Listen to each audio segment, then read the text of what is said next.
हम देख रहे हैं कि लगातार विपक्ष की तरफ से कहा जा रहा है कि सरकार एकदम निकम्मी है, सरकार कुछ नहीं कर पा रही है, और आने वाले दिन में देखिए होता है क्या। मतलब एक सवाल के साथ साथ जनता के बीच में एक माहौल भी बनाने की कोशिश हो रही है। राधिका खेड़ा जी, बहुत सारे सवाल उठ रहे हैं और सबसे बड़ा सवाल यह है कि क्या सच में, बताइए, देश में इस वक्त क्राइसिस है? एक बात। दूसरी बात, हमारे पास रिजर्व कितना है? तीसरी बात, अगर युद्ध चलता रहा तो उसके लिए सरकार ने क्या तैयारी की है, क्या एक्शन ऑफ प्लान है? सभी को नमस्कार। आप जब कांग्रेस के लीडर्स का बाइट सुना रहे थे तो दोनों ने एक चीज बोली, रमजान का महीना है, रमजान का महीना है। बिल्कुल रमजान का महीना है, लेकिन दिवाली की कभी इनको चिंता नहीं होती। इसलिए 2013 में जब इनकी आखिरी साल था सरकार का, उस साल भी रमजान के महीने में ये लोग 100-150 रुपए सस्ता कर देते थे, लेकिन दिवाली आते ही वही सिलेंडर महंगा हो जाता था। तो 2013 की दिवाली में ना विद्या जी, जो सिलेंडर का रेट था वो 100 रुपए महंगा था रमजान के समय में। लेकिन आज से कंपेयर करते हैं, जब यूपीए के टाइम पे और आज के टाइम पे सिलेंडर में कितना फर्क है। तब सिलेंडर आज की तारीख पे 1270 रुपए था 2014 में, जब यूपीए की सरकार थी, और आज सिलेंडर 913 का है। ये डोमेस्टिक की बात कर रही हूं। तो आज भी इतनी प्रॉब्लम होने के बाद, जब पूरे विश्व ठप पड़ गया है, क्योंकि एनर्जी क्राइसिस है, इस बात से हम भाग नहीं सकते। और ये सोचना कि हमें फर्क नहीं पड़ेगा और पूरे विश्व में फर्क पड़ेगा, तो ऐसा नहीं होता है। लेकिन फिर भी हमारे यहाँ पे उस समय से कम एलपीजी की प्राइसेस हैं जो कांग्रेस यूपीए सरकार में थी। तब तो कोई ऐसा युद्ध नहीं हो रहा था आखिरी 2014 में। और वही कमर्शियल सिलेंडर भी तब भी आज से 200 रुपए महंगा था।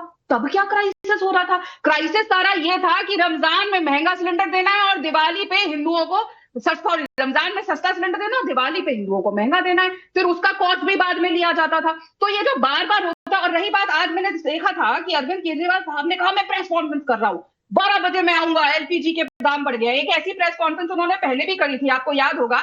और उन्होंने कहा था 2022 में कि 2021 में करी थी कि कोल शॉर्टेज है, ब्लैकआउट हो जाएगा दिल्ली में, मैं चिट्ठी लिख रहा हूं नरेंद्र मोदी जी को, मैं प्रेस कॉन्फ्रेंस कर रहा हूं।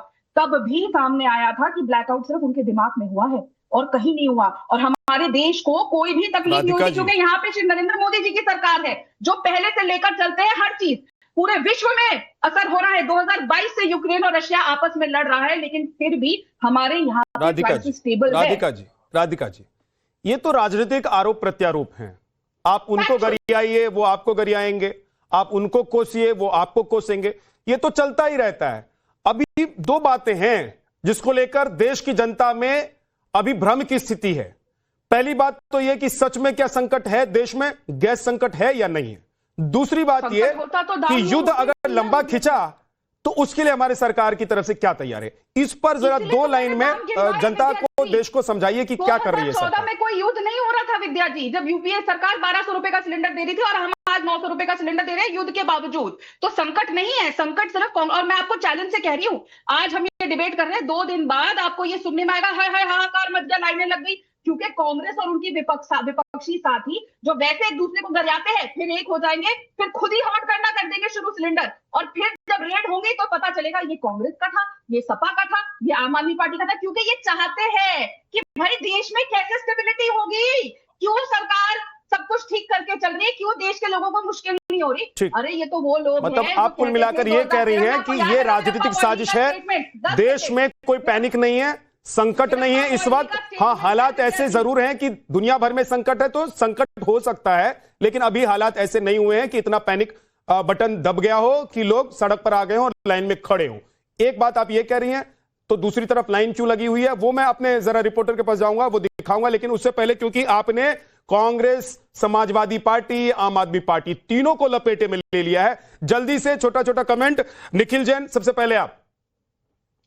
देखिए विद्या जी, आपने आज इतना इंपॉर्टेंट मुद्दा रेज करा। आपके रिपोर्टर्स बाहर दिखा रहे हैं किस तरीके से एलपीजी की किल्लत है, कुकिंग गैस की किल्लत है, पर भाजपा के प्रवक्ता ने आके क्या करा, हिंदू मुसलमान, रमजान, दिवाली, ये होली, वो होली।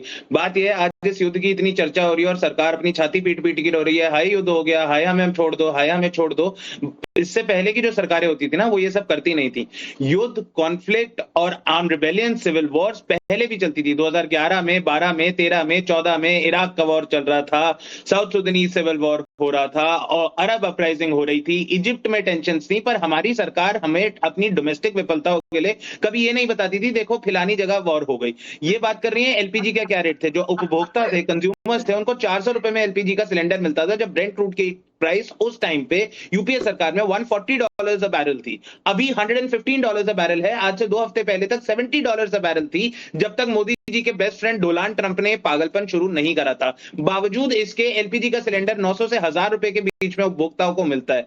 उस समय की सरकारें हर चीज के लिए किसी और को ब्लेम नहीं करती थी, जो भी दिक्कत थी उससे बाहर निकल के आती थी। 2008 में ग्लोबल रिसेशन हुआ, लेकिन India scraped through it. Why? Because उस वक्त की सरकारों ने बहाने नहीं मैंने राधिका खेड़ा को भी टोक दिया। निखिल जी, मैंने राधिका खेड़ा को भी टोक दिया कि भाई आप लोग रोज करते हैं ये सब। आप सरकार को कोसिए, सरकार कहे कि आप लोग झूठ बोलते हैं, ये रोज करते हैं। मैं आज एकदम पॉइंटेड सवाल कर रहा हूं, पॉइंटेड जवाब चाहता हूं, क्योंकि बहुत सारे रिपोर्टर हैं, उनके पास भी मेरे को जाना है। मैं चाहता हूं कि अगर आप लोग ये आरोप लगा रहे हैं कि सरकार कुछ नहीं कर पा रही है, सरकार फेल हो गई है और देश में संकट हो गया है, कुछ तो आंकड़ा होगा ना सर। आप लोगों ने कुछ तो निकाला होगा, कुछ तो देखा होगा कि युद्ध से पहले रिफाइनरी का प्रोडक्शन इतना था, युद्ध के अब दौरान बीच में जब 12 दिन हो गए हैं तो रिफाइनरी का प्रोडक्शन इतना हो गया, सप्लाई इतना था, सप्लाई इतना हो गया। विद्या जी, मैं उस पर जवाब दे देता हूं। कोई भी विपक्ष, कोई भी नागरिक, कोई भी मीडिया हाउस कहां से आंकड़े लाएगा? सरकारों के आंकड़ों में टटोलोगे आप? फरवरी के पहले हफ्ते में सरकार ने कहा हमारे पास 74 दिन का रिजर्व है। मार्च के पहले हफ्ते में कहा हमारे पास 25 दिन का रिजर्व है, और मार्च के दूसरे हफ्ते आते आते अब हमें दिख रहा है कितना अच्छा रिजर्व है। अब जल्दी से राधिका खेड़ा जवाब देना चाहती है, जल्दी से, उसके बाद रिपोर्टर्स के पास जाऊंगा। एक बार फ्लोर पे झूठ बोलेंगे, मैं कौन से आंकड़े मान? आ रहा हूं, विवेक जी आपके पास भी आऊंगा और निवान जी आपके पास भी आऊंगा।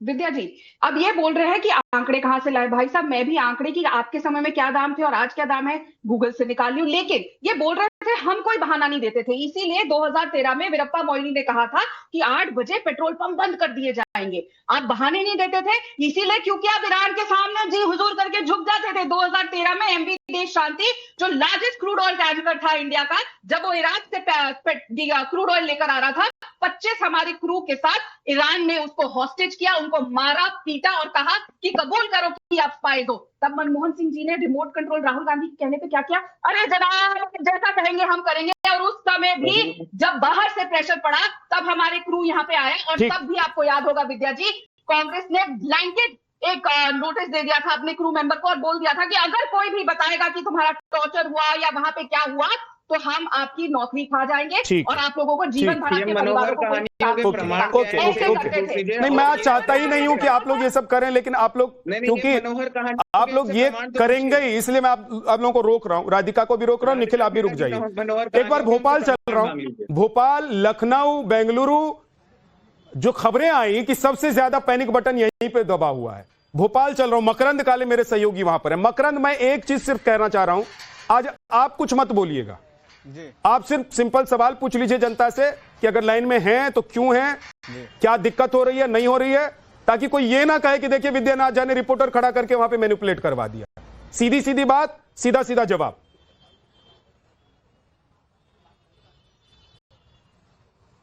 देखिए, ये जो युद्ध की परिस्थितियां बनी है, इसके बाद कहीं ना कहीं ये खबरें आने के बाद लोगों के अंदर ये जरूर है कि सिलेंडर भरवा लिया जाए, क्योंकि सरकार ने प्रिकॉशनरी कुछ कदम उठाए हैं। हमारे पीछे हम एक गैस एजेंसी पे मौजूद हैं और यहाँ पर लोग लाइन लगाकर भी खड़े हैं। उनसे बात करते हैं कि वो आखिर क्यों लाइन लगाए हुए हैं, क्या वजह है, सिलेंडर मिलने में कोई दिक्कत हो रही है? नहीं, सिलेंडर मिलने में दिक्कत नहीं हो रही, पर वो क्या बोलते हैं एजेंसी में वो बता रहा है उपलब्ध नहीं है, नंबर उपलब्ध नहीं है। अच्छा, बुकिंग होने में दिक्कत हो रही है? हाँ, बुकिंग होने में दिक्कत हो रही है। ठीक है, किस तरह की परेशानी है? परेशानी सर यही है, बस उसमें लगा रहे हैं, उपलब्ध नहीं बता रहे, यहाँ पे बोल रहे हैं तो बोल रहे हैं हो जाएगा करके, तो बस हो ही नहीं रहा। सुबह भी मैं आया था, परेशान हुआ था 1.5 घंटा, वही दिक्कत थी। मुश्किल से भी बुकिंग हुई है ऐप से डाउनलोड करके। अच्छा, बुकिंग हो गई है? बुकिंग बहुत मुश्किल से हुई है, ऐप से मैंने किया ओटीपी का जरा। क्या परेशानी आ रही है भैया? सर 4-5 बार नंबर लगाए, बुकिंग नहीं हो रही थी, फिर कंटिन्यू लगा के अब हुई है बुकिंग जाके, तो इसकी काफी दिक्कतें हो रही हैं। अच्छा, क्यों हो रही है दिक्कतें?